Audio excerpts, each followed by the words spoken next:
everyone. Big welcome to this event relaunching Labour for a Green New Deal strategy. Apologies if that video didn't have sound. We might be able to play it again later with some sound. But yeah, my name's Chris Saltmarsh. I'm a co-founder of Labour for a Green New Deal. I'm currently chair of the steering group, and I'm going to be hosting the meeting this morning.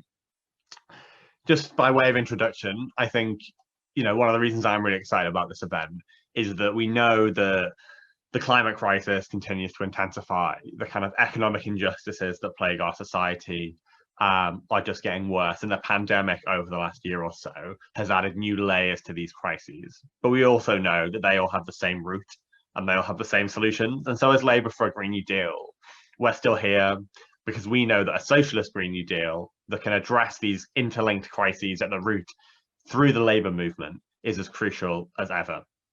So I'm really, really pleased to welcome you all. I think this is going to be a great hour and a half where we're going to explain to you our plan to win. And most importantly, how each and every one of you can get involved in it, because Labour for a Green New Deal is growing. We've been growing ever since we launched almost a couple of years ago, but we need to carry on growing in order to achieve our really big ambitions. So just a quick note on how this morning's going to go. So I'm really pleased to say that we're going to be joined by some excellent speakers. We'll hear from Jamie Driscoll, who's the Metro Mayor of North Tyne, and he's a long-time supporter of Labour for a Green New Deal. Then we'll hear from Lauren Townsend, who's a councillor in Milton Keynes, a really amazing trade union activist and spokesperson for Labour for a Green New Deal. Then we'll hear from Andrew Glassford, who's a member of the Manchester Green New Deal group, where they've been doing some really excellent work that I will let him explain a little bit later. And then after those initial speeches, we're going to have the chance for some breakout rooms for you guys to have some more conversation about some of the main themes of the strategy, have a think about what's the work we've already done, what can we do going forward, basically feed in your ideas for how to make this happen. Then when we come back, we'll hear from those conversations and finish off with a final contribution from the amazing Scarlett Westbrook, who's been an incredible climate justice campaigner with the Score Strikes, Teach the Future, and Labour for a Green New Deal as well. So just to know that this call is being recorded, that's so that anyone who couldn't make it this morning will be able to see it afterwards. The breakout rooms won't be recorded, but anything in this main space will be. So just bear that in mind if you make any contributions. We're going to try our best to keep everyone on mute during this main space because there's close to 160 of us. Even if you're off mute and you're not talking, the background noise can accumulate and actually be quite distracting. So I'll really ask you to stay on mute. And as well, during these main bits, if you want to keep your camera off, that might be useful just for everyone's kind of general bandwidth as well. But when we go into those breakout rooms, turning yourself off of mute, putting your camera on would be good for having the best discussion. And just as well to say on the chat, there will be time for chat. We don't have the chat box open at the moment, just so that we can all concentrate on our amazing speakers. But when we go into the breakout rooms, that's going to be our opportunity to have that really rich discussion. So without further ado, it's my absolute pleasure to introduce the Mayor of North Tyne and a great supporter of Labour for a Green New Deal, Jamie Driscoll.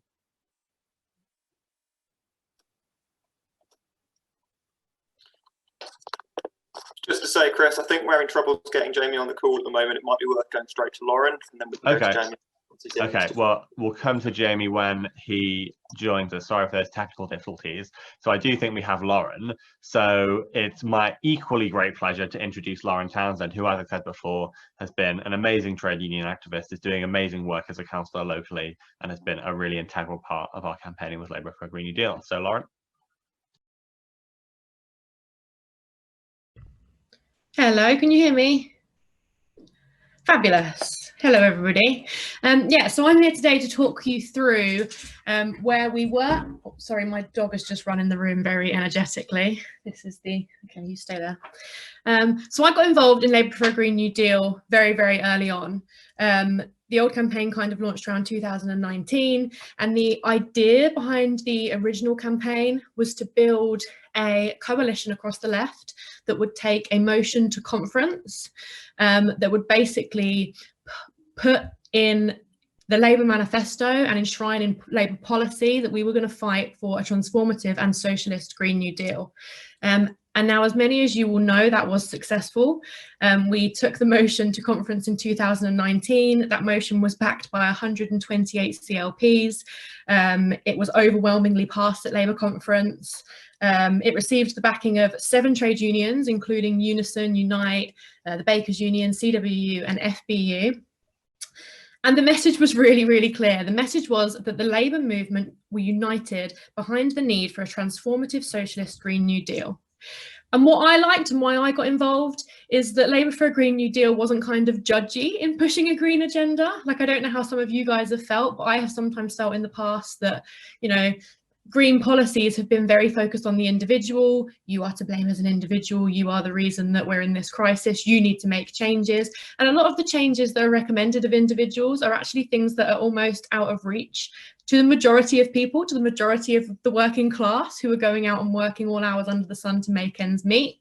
It's not realistic to tell people that they are damaging the planet and the only way to fix it is to buy, you know, bamboo straws and get rid of your car and start riding a bike and use public transport, because let's face it, public transport is not cheap and it's also often not reliable and not very pleasant.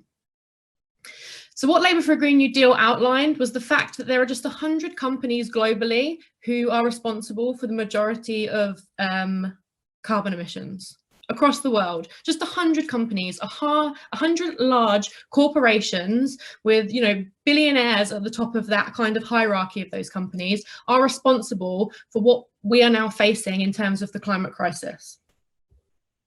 So we pledged in that motion, and it you know, it made it into the Labour manifesto, that we were going to reduce inequality and also that we were going to keep the global average temperature rise below 1.5 degrees Celsius.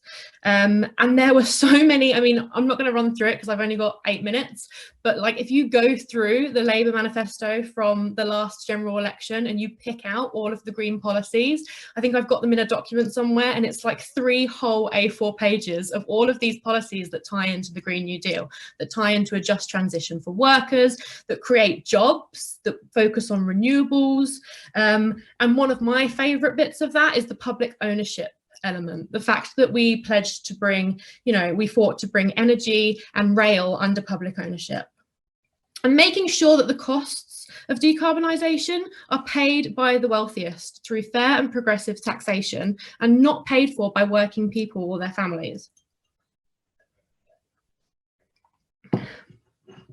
So a lot of those policies did make the manifesto, and we changed the conversation. And it wasn't just us. This is a people-powered movement.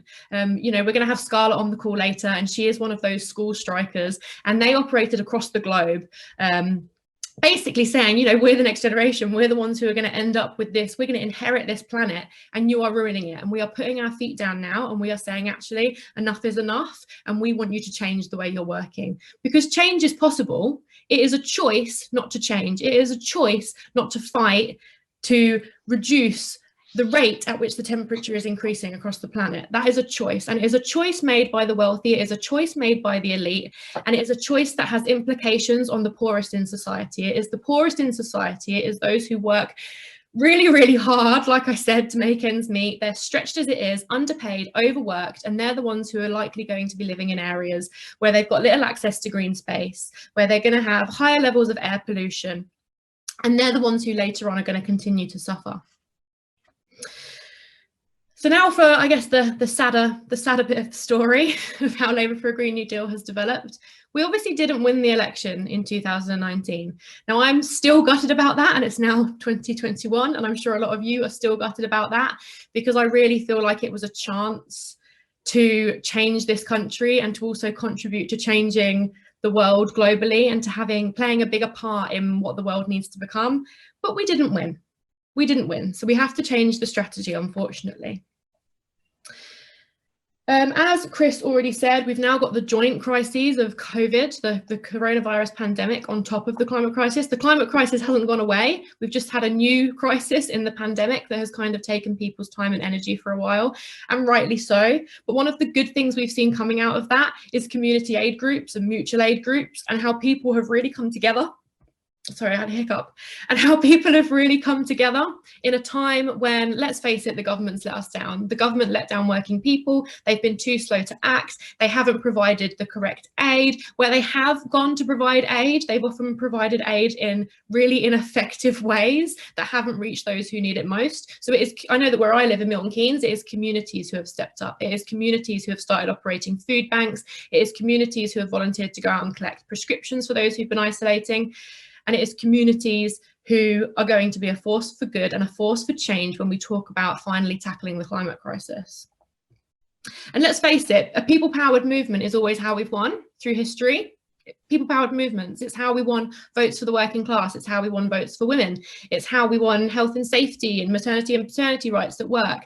It always comes from people-powered movements. When the majority of us stand together and demand change, that's when governments have to sit up and listen, because they're never going to just make those changes. They're never just going to do it out of because they followed, I mean, seriously, we've seen how they followed the scientific advice during COVID, right? So what makes you think they're going to follow the scientific advice in regards to the climate crisis? This has to come from a people-powered movement. And so that's what we're shifting towards now at Labour for a Green New Deal. There will still obviously be a focus on the Labour Party, and I think a consultation went out recently asking for people to comment in regards to the climate crisis and those kind of policies to the National Policy Forum. So there will still be that underlying message there.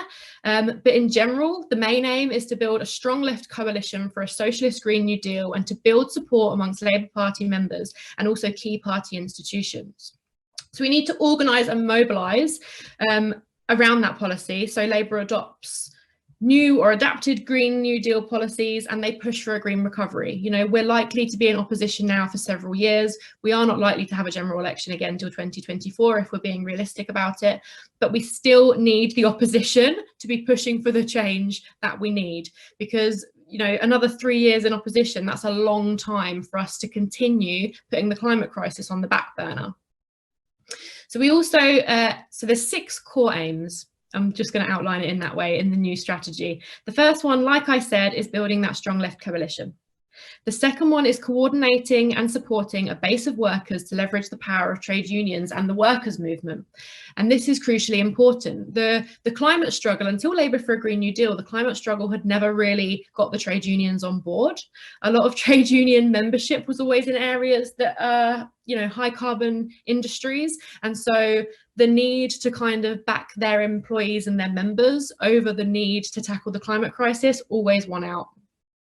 But this is where Labour for a Green New Deal changed things, because they outlined the need for a green transition that puts workers and working people front and centre. We're talking about green, unionised, well-paid jobs in industries that really we have no excuse not to be at the forefront of here in the UK. You know, we have the capability, we have the manpower, and it's just a lack of will and a willing on behalf of those currently in charge to maintain the status quo rather than do what's right and improve the world.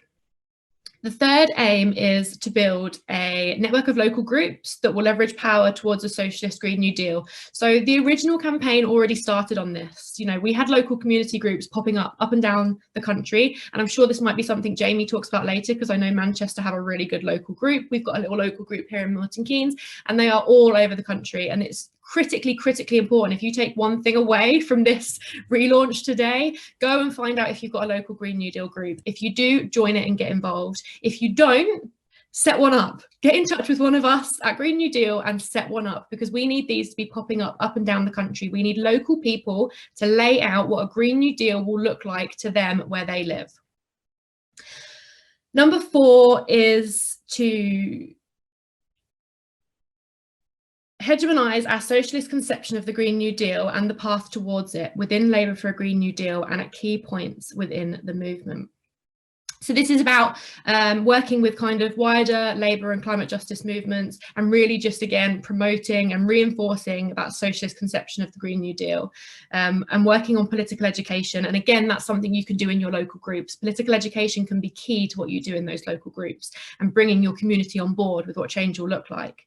Number 5 was for Labour for a Green New Deal to be a sustainable, durable organisation and maximise the potential of our movement.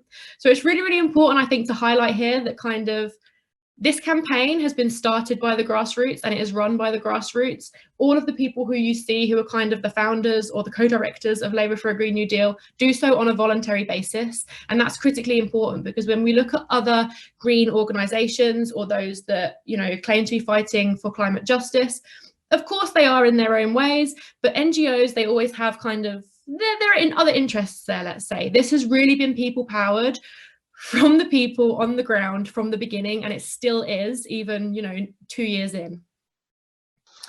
So yeah, under 5, it makes really, really clear that, you know, we're going to ensure that women, people of colour, other marginalised identities are empowered, and the activists who get involved with Labour for a Green New Deal are really supported to grow and develop their skills. And then finally, it's the Global Green New Deal Coordination Group. So again, another reason I got involved in this campaign. It wasn't just about the UK, okay, right? The climate justice starts at home, but it always focused on those international efforts as well. It recognised the impact of industrialisation here in the UK and how, you know, we basically benefited, didn't we, and the Global South did not. And actually, we owe it to them to share any knowledge, to share the rewards of what a green future will look like. And we need to really, really remember the importance of internationalism in the struggle for climate justice and link, again, those domestic demands to global political and economic systems. So I'm going to stop there because I think that's been about 8-10 minutes. And I don't know if Jamie's joined us yet. He has, I'm getting a nod, fabulous. But yeah, I am really, really passionate about this campaign, as you can tell. Clearly, there's like nearly 200 of you who are also very passionate because you've come on this call on a Saturday morning to listen to the relaunch. So let's get out and get active in our communities. We can't be meeting up in person yet because of COVID, but we can definitely start holding some kind of educational sessions or some organising sessions or some strategizing sessions online. And we really, really do need to. We need to kind of really, you know, double down now and work on our efforts to create a movement that the government and the powers that be can no longer resist. So thank you very much, and I look forward to working with all of you towards a transformative and socialist Green New Deal over the coming weeks, months, and hopefully not years, but years. Thank you. Thank you so much, Lauren. That was a really great, really clear explanation of what Labour for a Green New Deal strategy is going to be. That headline of building a strong left coalition, organising through the Labour Party, organising through the trade unions, organising in our local communities, that programme of political education, an internationalist global focus, and really importantly, building a strong grassroots volunteer-led organisation. So thanks very much, Lauren. I'm really excited to get to work on that strategy, and I'm also really excited to hear from Jamie Driscoll, who I believe we do now have on the call. So really excited to introduce Jamie Driscoll, Mayor of North Tyne. He's going to talk to us about the importance of coordinated action within the climate movement in 2021. Jamie. Thanks very much, and apologies, Zoom just took forever to get in this morning for no explicable reason whatsoever. Let's frame this around, everyone's familiar with XR. Probably many of us on this call, if not all of us, have been involved one way or another. 3 demands, 3 very simple demands. Number 1, tell the truth. I, on my first day in office, declared a climate emergency. And there's a lot of people now acknowledging that this is an issue, but that's not quite the same as telling the truth, is it? The facts and the seriousness about it. The reality is that politics isn't in the driving seat, economics isn't, or a civil service timetable. Physics is now in the driving seat on this. Mark Linus's book, 6 Degrees, when he first wrote the first version in 2007, he was saying that if we hit 415 parts per million, then that's probably game over. Well, we passed that point last year. So the seriousness of this should not be underestimated, and people that I work with in politics kind of get a bit sick of me telling them the truth, but you have to do it, you have to keep doing it. Because this is not just about personal responsibility either. We cannot solve this by all becoming vegetarians. We have to have massive investment, and let's be honest, that's only going to come from the state in the current economic system, that is seriously challenging this, that is decarbonising our transport system, that is making sure that every new home that's built is actually net zero. And we can build new homes at net zero in their manufacture now, and we're not doing it. These are the things we need to take seriously. I was speaking to a group of 6th formers just the other week. I speak to lots of people in my job, obviously, and they get it. but even they actually perhaps didn't know some of the nuts and bolts. As you know, when I was saying to them, great, it's that you feel important, that this is an important issue, that it's affecting your future. Do you know how long we've got? So when it comes to education, that's something that we can seriously do as Labour for a Green New Deal. Because when you hear things like, oh, you know, we will get 2 degrees warmer, 3 degrees, well, actually, if we fail to hit even if we hit the Paris climate targets, we're going to be 3.2 degrees warmer. A lot of people think, well, that sounds quite nice. The significance of 3.2 degrees of warming really hits home when you say, yeah, but where I am in Newcastle, in the middle of the last ice age, it was only 5 degrees colder. And I'd have been about 300 meters below a sheet of ice. So if you then project that the other way, you start to look at the serious damage in terms of global disruption. More than 1 billion people, even if we limit warming to 3.2 degrees, are going to be displaced. Places war-torn like Syria are going to be the norm across vast stretches of the earth, and it will destroy the world economy, and certainly as we know it now. So that was the first one that we've got to do. Second one is act now. Well, unlike I think probably most of you on this call, I'm not sure exactly who's on it, I'm actually a Labour politician, a socialist Labour politician in power. So there are things we can do. And part of a Green New Deal is not just tackling the climate emergency, it's tackling it in an economically just way, and that's the key part of it. So we're creating jobs. My remit is to create jobs. I have a target of creating 10,000 jobs over 30 years for the combined authority. So it's about 333 a year I'm supposed to be doing. Well, we're doing a load of work with the offshore industry. We hopefully have landed the first gigafactory. There's still a lot of work to be done on it in our part of the world. That's going to create 5,000 jobs. Brought loads of companies here exporting over the internet. Nothing to do with green technologies, but the way they are operating is environmentally sustainable, because these are tech businesses that use the internet to export. So exporting doesn't necessarily mean digging coal out of the ground or whatever else it might be. You can still have a viable economy without it being a high carbon economy. We have a number of programs that we've invested in, 24 million in our Green New Deal. And this is to get existing companies to decarbonize and to support companies that are wanting to grow and create jobs. We're already on target for 2,732 jobs, where we should be on target for 600. So we've smashed our job creation target by a factor of 5 so far, safeguarded another 1,800 jobs. So if anybody ever tells you that a socialist doesn't know how to run an economy, you tell them, go talk to Jamie Driscoll, because in the north of Tyne, they're creating jobs in an environmentally sustainable way. It is possible to do. But we don't have anything like the firepower that central government has. Not only are we creating jobs, these are good jobs. Our good work pledge embeds, they must be all real living wage. They must be secure, no messing about with 0 hours and temporary contracts. That they must embed trade union recognition, that they must embed progress and skills development for people, good mental health at work. All of these things are necessary as well. And that's all embedded in our procurement for everything we do. So you can make a difference. Even now, when Labour aren't in power, Labour is in power in lots of places across the country and can lead the way. It just needs the will to do it. And also the significant part is a just transition. So we've set £2 million apart to allow people to retrain when they've come out of a high carbon industry to get new jobs in low carbon economy. And that's the key part of it, because we have to take people with us. And not only that, we're doing digital connectivity. We're putting full fibre in the ground to make sure that people don't have to travel necessarily to work. You can do a digital commute. So these are the things you can do. But in addition to that, we're doing the convening role. So pulling together with those businesses that want to work with us, those sections of the public sector that want to work with us, and trying to see, yeah, they've all got their own targets, 2050 in some cases. I think everybody in this call knows that that's a serious lack of ambition that's going to leave us way past the tipping point. But there's some actually that are pretty good, including major utilities, that have looked at this seriously, done a plan, and reckon that they can get net zero by 2027. Now, that's pretty good in my book. And if we can get the more people we can get into it, every little increment actually counts. Now, I happen to believe that it's probably too late to prevent serious ecological damage now. But it's like a car's going to crash and you know, right, we're too late and we're going to hit the tree. But that doesn't mean you keep your foot on the accelerator. The more you slow down, the less damage that hits, the less damage is done, and the better chance we've got of mitigating and surviving. So I think everything that can be done still should be done, rather than any sort of catastrophizing.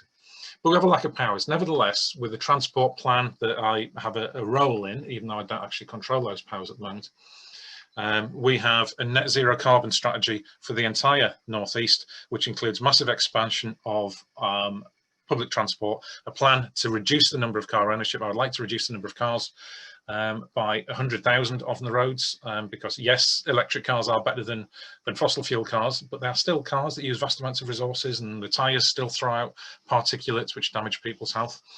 And really integrating that into active travel, because along with all the rest of it, part of the Green New Deal has to be about better public health, private health for us as citizens. And that involves a lifestyle that actually allows us to be human and use our bodies to get around, rather than necessarily encasing ourselves in a ton and a half of steel, regardless of the motor that's powering it. So they're the things we're doing now. So that's the second demand, act now, and we're doing that. The third demand is go beyond politics. And this is where we need to turn up the heat before the planet does. So we're running a citizens assembly. And that's going live very soon. It would have been done but for COVID, so we've had to reshape it to be digital online. And that's on Sortition. It's getting people involved, and I'm sure everybody here is familiar with the idea.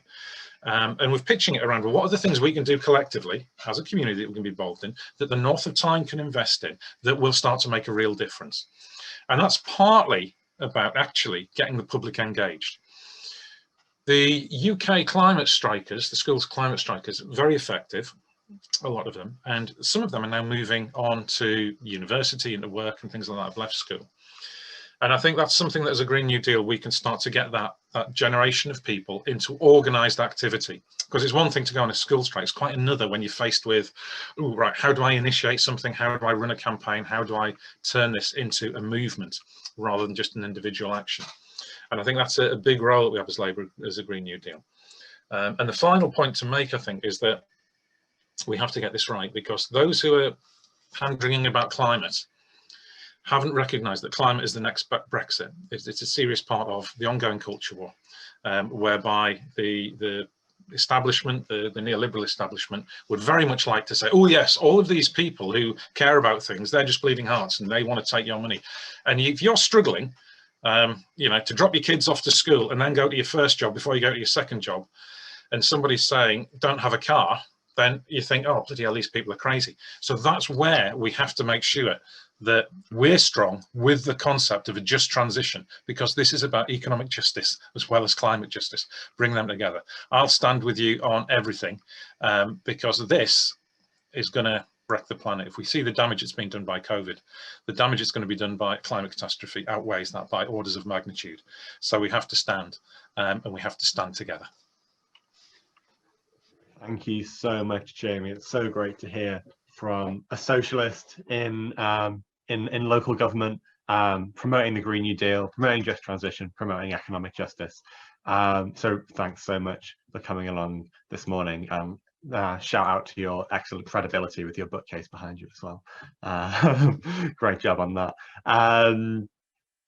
Next, we're going to move to a speaker to talk more about fighting for a Green New Deal on a local level. So we're going to go to Andrew Glassford, who's been so involved in the Manchester Green New Deal group, and he's going to tell us about the incredible work that they've been doing there. So hand over to you now, Andrew. Morning, everyone. Hell of an act to follow after that. I've got no power in any capacity, but you know, we're still doing some stuff in Manchester. Yeah, I joined Labour for a Green New Deal back in January of 2020 after that election loss, which was pretty disheartening. You know, everyone I knew had been out canvassing for people like in the sopping wet rain and mud, and it was awful. And that first meeting I went to was pretty disheartening. But my good friend now, Ad Williams, just went to me, do you want to start a podcast? And I went, well, there's nothing else to do. And we started the Manchester Green New Deal podcast last March. And shout out to Angela Brown, who's on the call as well, who was our first guest, who spoke for Labour for a Green New Deal at the conference to push the motion. It's a great episode. You should check it out. Basically, we started the podcast and we've been using it as a way to kind of link into all the environmental movements in Manchester. There's about maybe 45, 50 different environmental groups in Manchester. So we bring them on the show and kind of have a deep conversation about what they want, you know, how they're embedded in their communities and how we can help them. So we've had about 40 episodes now, and we've got about 6,000, 7,000 downloads, which, considering we're just you know, three hairy lads from Manchester, although I'm from Leeds, to be fair, I don't want to get into that war. I think it's pretty good. We've managed to have people like Grace Blakely, Matt Rack from the Fire Brigades Union, Oliver Buller, who's a great writer on tax evasion, and we spoke to the Sunrise Movement in the US, and it's all linked into how, you know, the climate and the economy is like slammed together and how we can interact with that. We also kind of take a lot of precedent on looking at our local movements. As I said, we talked to Rybank Fields, to Fossil Freeze Greater Manchester and Manchester XR. And we really want to kind of bring those things together to show how super local work can connect to that national work as well. So yeah, I think a link's just been put into chat for the podcast. Please listen to it. Tell your mum. I'm sure she'll love it. From the back of that, we spoke to a chap called Charlie Baker, who runs Red Co-op in Greater Manchester, which is I guess it's a retrofitting firm. He also does architectural design, and basically he does net zero retrofitting. And from him, in that glorious period in the middle of summer where you can maybe have a pint with someone across a field, we kind of discussed that the sector that I work in, which is the arts, I'm a theatre worker, I do sound engineering and like building sets and stuff. There was a crossover between people with those skills and the skills needed to retrofit homes. So we built this project called the Retrofit Get-In Project, where we take out of work live events and theatre workers and put them to use in people's houses to make them zero carbon by installing insulation, putting in heat pumps, changing windows out, doing carpentry, all these other things. And it's been going really well, actually. We've managed to secure about a week, 2 weeks work for 12 people over this time period. Obviously, COVID makes this more difficult every now and again. We've had to shut down for the moment while we make sure all our clients are vaccinated. But we're getting there. To kind of get this off the ground, we set up a campaign essentially to get the word out about what we were doing. You know, Charlie and Sarah at Red really took it on the nose to help these people, and they're bloody great socialists. So if you ever meet them, please buy them a pint or maybe a soft drink. And what we did was we started sending out pictures to Tribune and The Guardian and Sky News and Al Jazeera, and we got all this press coverage. Now, this isn't to say that I have any expertise in writing anything, but we just started doing it. And that is basically our ethos in Greater Manchester when it comes to activism. You might not be good at something, but you can keep doing it until you get better at it, until you get a result. And really, we like to let anyone in our branch do anything they want, and we will support them in that, you know, to get something going. Because we're in a pretty tight time frame, you know.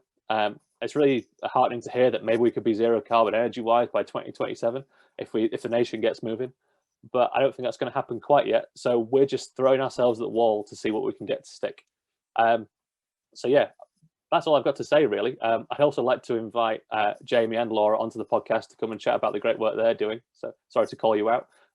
And yeah, the best thing about, I think, being in Labour for a Green New Deal is that, you know, there's local branches everywhere. You can really do what you want, and this is a really strong message to get out to people. Just start doing something. You know, you might not be any good, you might not have any Photoshop skills or have used a camera phone before, but you can start and get somewhere and slowly build into something. That's all I've got to say. So yeah, get started, everyone. Thank you so much, Andrew. It's so good to hear about the really excellent and varied local work that's happening on a local level. And it's been so exciting to see the work that's coming out of Manchester, because it's been a real pioneering light in Labour for a Green New Deal locally. And just to say, there are over 30 local Labour for a Green New Deal groups. And they're spread really evenly across the country. So it's very likely that there is one in your local area if you're not involved already. And we want those groups to be stronger, really powerful groups campaigning for change and building the Green New Deal from the bottom up. So we definitely join one if you haven't already. And if there isn't one where you are, then, as Lauren said before, set one up. We need a powerful base of Green New Deal organising across this country. Our local group support team are going to be hosting a welcome meeting for local groups next Saturday. So that's the 13th of February at 11 a.m. So that's going to be happening actually this time next week. So do go along to that to get involved in organising locally. There's just been a link posted in the chat for that. So definitely save that link, because that will disappear when the call ends, if you're interested in getting involved. So again, thanks so much to Lauren, to Jamie, to Andrew for really introducing, you know, the context that we're working in, Labour for a Green New Deal's plan to win, and the amazing work that's been happening locally already that we want to continue and scale. Now we're going to move into the bit of the event where everyone on the call, you are all going to be able to feed in, have a discussion. So just to recap the themes that have emerged already, we're going to break into breakout groups aligned to each of these themes. So we've got organising through the Labour Party, we've got organising through the trade union movement, we've got local organising, we've got political education, and we've got internationalism and a global Green New Deal. So in just a moment, you're going to be split pretty randomly into a breakout group that will correspond to one of those themes.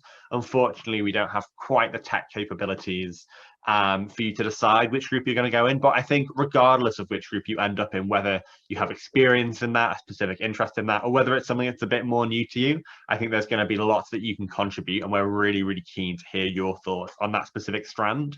So in the groups, there's kind of going to be 3 questions that we want people to discuss and think about. So firstly, what's Labour for a Green New Deal already doing on this strand? Secondly, what else should we be doing? And thirdly, how might you get involved and what actions can you take? And then after about 25 minutes of discussion, we're going to come back and we're going to hear quickly from the facilitator of each group. So you will be with a facilitator who's involved in Labour for a Green New Deal nationally. So they'll guide the conversation, but really they'll be there just to make sure that we go along and everyone knows what's happening. So hopefully the breakout groups are ready to go. So if that's the case, I'm getting nods. We'll launch those now, and you'll be siphoned off into breakout groups, and in 25 minutes time we will come back together. So thanks and see you soon.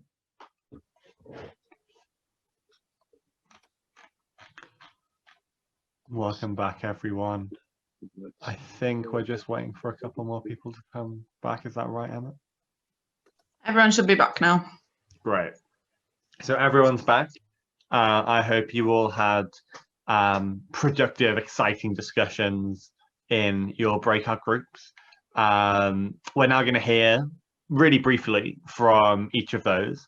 So what I'm going to do is just call in turn on the facilitators of those groups, and I'm going to ask those facilitators if you could just give the headline, most interesting, exciting thing that you discussed in about 30 seconds max, because we're a little bit pushed for time. So I'll just call on you, and yeah, if you could feedback. So the first person is Ben Davis. What did your group have to say?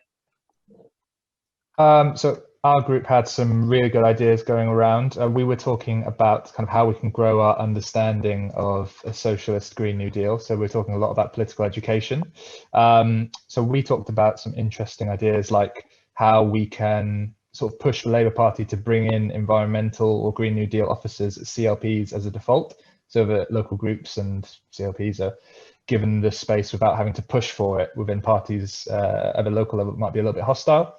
We also talked about having a database internally that we can have of motions that people have passed in favour of a Green New Deal that we can make accessible to people in their own groups or at CLPs. And we also talked about how we can clarify our stance on kind of issues like hydrogen, nuclear and CS a little bit more clearly to build understanding of those within the context of a Green New Deal. But yeah, thanks for everyone in our session. Amazing, thanks Ben. And now on to another Ben Duncan Dougal. Hi, yeah, we had a little bit of a confusion, as in I clicked on the Ben Davies slide, the chaos of having similar names. But yeah, ours was really positive, really good. Thanks to everyone for coming. We were Labour Party, and actually what we ended up discussing was education within the Labour Party. I think it was quite a strong feeling that something that's really important to building a strong movement within the Labour Party is education and is raising consciousness. So people had a few different ideas relating to political education within the Labour Party. Said it should kind of be working at all levels, right from ward to CLP and possibly higher.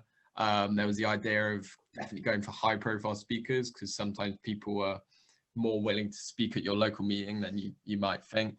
And there was quite a lot of concern around sharing like the practical local solutions that Labour councils have come up with, so community wealth building and things like that, but also international examples. like looking at cities where, for example, transport hasn't been privatized. Successes and failures there.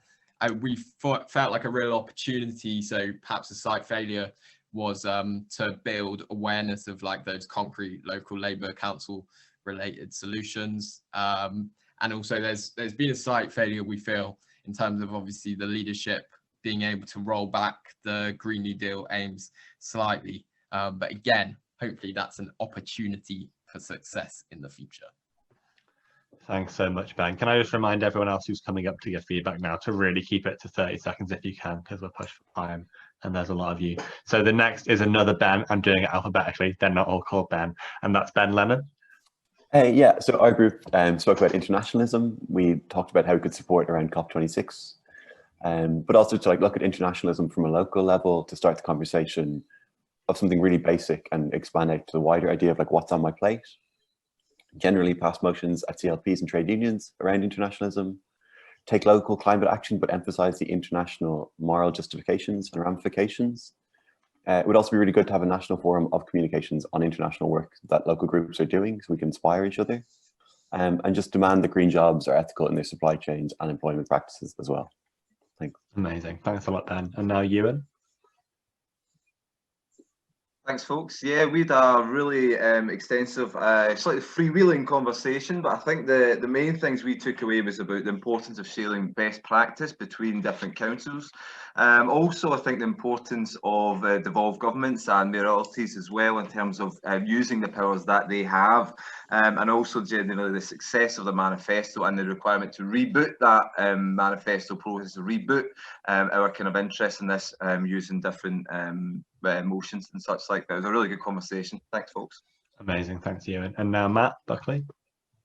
Thanks. Yeah, so we had quite a wide-ranging discussion as well. A little bit of discussion on devolution and where decisions are made and trying to push that as local as possible, and how our local groups can make a difference there as well. Also, the ability to spread policy in an understandable way, particularly relating it to sort of local issues. And that's something that local groups can also take the lead on.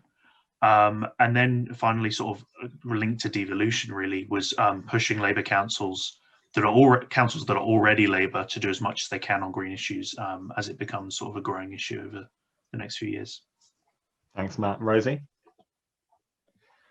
Similarly, yes, how do you work with a Labour local government in power, but also in opposition to do better? But one thing that came out that was really clear is winning locally, having achievable campaign aims that you can point to and show success and build upon.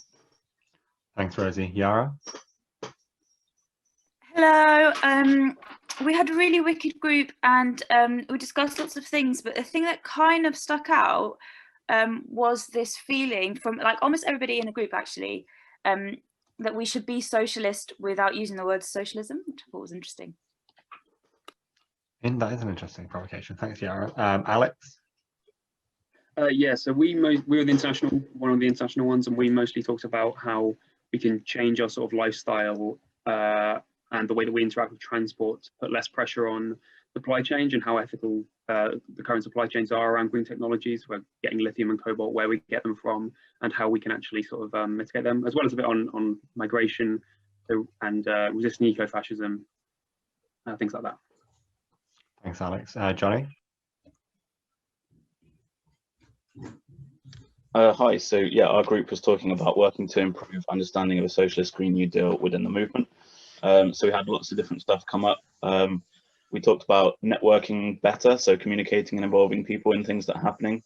We talked about discussing ideas within branches and local groups. So for example, reading groups was an idea that came across there. Also, just making sure that we're active, that we're doing things. Nice point that everything needs to generate more activity than it consumes to help keep building the movement. Facilitating climate education and also improving the abilities to like share knowledge and lessons learned across the movement. Johnny. Poppy? Yeah, our group had quite a good bit more of a general discussion, and we were kind of talking about how we work with other people outside of the Labour Party and sort of through the trade union movement or in other climate groups, and how we engage people. we were also talking a bit about the fact that Labour has had a bit of a failure to work cross-party towards common aims, and discuss that a bit. Yeah. Thanks, Poppy. Tilly? We had a great chat about internationalism. We touched on the importance of working with coalitions of other groups internationally on political education. We also talked about understanding a Green New Deal from the Global South and recognizing kind of the global and class dynamics and how colonial history plays in, and some public ownership and social ownership of renewable energy generation. So yeah, great conversation. Thanks, Tilly. And finally, Toby? Yeah, we were workers and trade unions. We kind of covered a fair amount of political education in the sense of like, how do we get that to actually happen specifically in local areas, whether it's like CLPs finding out where key fossil fuel workers are and using that as an opportunity to kind of build education around what a just transition could look like, and also the possibility of maybe working with the NEU to set a decarbonising the agenda type programme. Yeah. Oh, hi. Amazing. Sorry, Sorry, go for it. That's okay. So yeah, we had a similarly broad conversation, but I think specifically around holding the party to commitments around financing a Green New Deal, setting up a new investment bank, but how good green jobs and local projects can provide like case studies of ways in which investment can be redirected. So looking at retrofitting and kind of traffic schemes and solar power installation, but also talking about the role of climate science in kind of the argument for measures in this, and how COVID can be kind of an analogy in some ways to how a crisis such as this can be an opportunity for rethinking the economy. Amazing. Thanks so much, and sorry for missing you out there. Yeah, that's really amazing to hear from all of that. Really rich discussion that's clearly gone on, and I'm really excited to see all of those ideas feed into those strategy themes that we outlined. I mentioned before that we were going to hear from Scarlett Westbrook at the end of this meeting. Unfortunately, she's not been able to make it. So you're stuck with me instead. So apologies for that. I just wanted to say, yeah, so exciting to hear all of those ideas. And I think there's a real energy and excitement behind this plan to win the Green New Deal, as much as there was 2 years ago when Labour for a Green New Deal really launched. You know, as I said at the start, the crises of the climate, of economic injustice and the pandemic, they are even more intense, even more interlinked than they were 2 years ago. And so we need to be bold in our demands to expand public ownership across the economy, to invest massively in technologies and new industries, to create well-paid unionized green jobs, to move from the fossil fuel economy to a renewable energy economy, to transform how international systems work, to repair for the historic injustices of colonialism, capitalism, and climate injustices today. And, you know, really crucially, to meet the basic needs of every single person through a program of universal basic services. So we know this isn't going to be an easy task. We know it's going to take a struggle, it's going to take a fight, it's going to take all of the collective power that we can muster. And so that's why today we've outlined a really holistic strategy that works through the Labour Party, that works through trade unions, that builds really strong power locally, that raises our collective consciousness through political education, that works in solidarity internationally, and really importantly builds a strong grassroots organisation. We also know that to achieve that, we need a diverse movement. And I think I just wanted to acknowledge that today, I think we know that some of the speakers that we've had, or the speakers overall, myself included, haven't necessarily been the most diverse in terms of backgrounds. And so I just wanted to say I'm sorry for that. But that's why we need you to get involved, because we need to bring the full diversity of this country and our movement into this fight for a Green New Deal. And, you know, we know that there can be no one left out of our movement if we're going to be successful. So that's a call to absolutely everyone. You know, we need you to get involved, but we also need you to take leadership. So that brings me on to the kind of the calls to action that I want to make Hopefully people will be putting these in the chat as I say them. So there's a sign up form to get involved. So if you're interested in being involved in a national organizing team, we've got over a dozen, probably a couple of dozen teams that are doing that kind of national organizing across areas. So if you're interested in that, there'll be a sign up form going in the chat. Fill that in and someone will be in touch with you. There's also a recruitment page on our website. If you want to get involved in any of the themes that we've spoken about already, there's a get involved page on our website. Jake has just posted it in the chat. So that has links for if you're interested in getting involved in a local group. We've already spoken about how important it's going to be to build that power in local areas, winning local campaign demands, building up the Green New Deal from the grassroots. There's going to be a welcome call for anyone who's interested in being involved in local groups next Saturday at 11 a.m. The link to that will either be in the chat, but it will be on the website as well. On that link in the Get Involved page of our website, there's also going to be contact details if you're interested in being involved in organising through your trade union. We know that we need a radical, militant trade union movement to win a Green New Deal. It's not just that support from the Labour movement is a nice to have, it's absolutely essential. We know that workers need to be leading this fight for a Green New Deal, and we are going to be at the forefront of working through and with our comrades in the trade union movement to make that happen. One of the big things that Labour for a Green New Deal was famous for in 2019 was our intervention at Labour Party conference. Unfortunately, there was no Labour Party conference last year. There is going to be this year, and we're going to make sure that the Green New Deal is one of the top things on the agenda. So you can sign up to get involved in our organising through the Labour Party. It's really useful for us to know what CLP you're in, what branch you're in, so that when we start sending around conference motion later on this year, we can get that through as many CLPs as possible and make it as big a deal at this next conference to really define Labour's agenda for the next few years, just as we did in 2019. So I think what we've done today is outline a plan, a strategy, to really make progress on this Green New Deal, this radical Green New Deal over the next few years. It's not going to be easy, as I said. The political context is different and difficult. We've got a hostile government and these crises are just getting worse. But as I said, I think if there's one thing I want you to take away from today, if you're here, if you've come along because you're interested, because you're passionate, because you know the scale of what we need to achieve, then you're the person to get involved. You're the person to get involved in a local group, in a trade union, through the Labour Party, supporting political education, because frankly, we can't get enough of you. So I just want to thank everyone so much for coming along and spending your Saturday morning with us. I want to thank all of our activists and volunteers who've made this call happen, who facilitated breakout groups, because we're getting stronger and stronger and stronger, and we are going to win eventually. So thanks very much, everyone, and definitely check out our website to get involved. There will be a role for everyone who wants one in this fight.